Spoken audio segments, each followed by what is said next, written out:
Good morning students.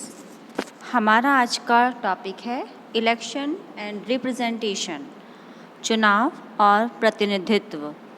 हम सब जानते हैं कि इंडिया एक डेमोक्रेटिक कंट्री है और डेमोक्रेटिक कंट्री में जो डेमोक्रेटिक सिस्टम है वो इलेक्शन के थ्रू, चुनाव के द्वारा लाया जाता है। 1947 में भारत के आज़ाद होने के साथ साथ पंडित जवाहरलाल नेहरू ने ये डिसीज़न लिया था कि आगे इंडिया का जो सिस्टमेटिक प्रोसेस होगा वो डेमोक्रेटिक तरीके से चलाया जाएगा। मतलब कि यहाँ पर प्रजातंत्र होगा, लोकतंत्र होगा।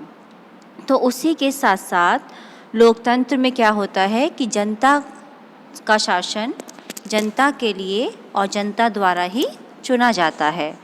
इसमें चुनाव की बहुत सारी गतिविधियों का, उनकी विशेषताओं का, उनके महत्व का और उनके चुनाव सुधार पे होने वाला जो डिस्कशन है उस पर विचार विमर्श किया जाता है।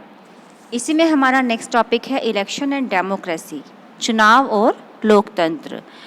तो आप सब जानते हैं कि चुनाव में ही लोकतंत्र कायम रह सकता है, यानी कि होल्डिंग रह सकता है, उसके बिना उस संभव नहीं है। Can we hold election without having democracy? क्या बिना लोकतंत्र के चुनाव हो सकता है? इम्पॉसिबल है, असंभव है, क्योंकि यदि लोकतंत्र है तो चुनाव पहले है।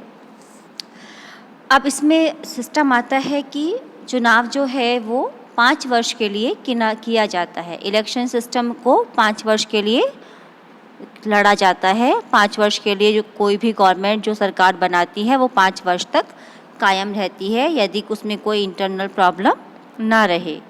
इसी के साथ साथ जो डेमोक्रेटिक सिस्टम है वो जनता के द्वारा ही चूज़ किया जाता है, यानी कि एक एज को पार कर लेने के बाद यूनिवर्सल फ्रेंचाइजी के अकॉर्डिंग सभी वयस्कों को मत देने का अधिकार होता है। तो व्यक्ति अपने मनपसंद सरकार को क्या करता है? चूज़ करता है, चुनाव करता है।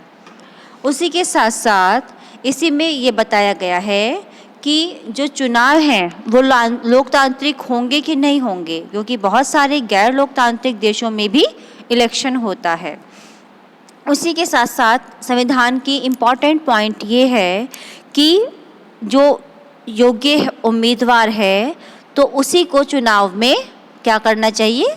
खड़ा होना चाहिए, यानी कि कौन मत देने के लिए योग्य है, कौन चुनाव लड़ने के लिए कैपेबल है, कौन चुनाव की देख रेख कर सकता है और मतदाता अपना जो प्रतिनिधि है वो कैसे चुने और किसको चुने।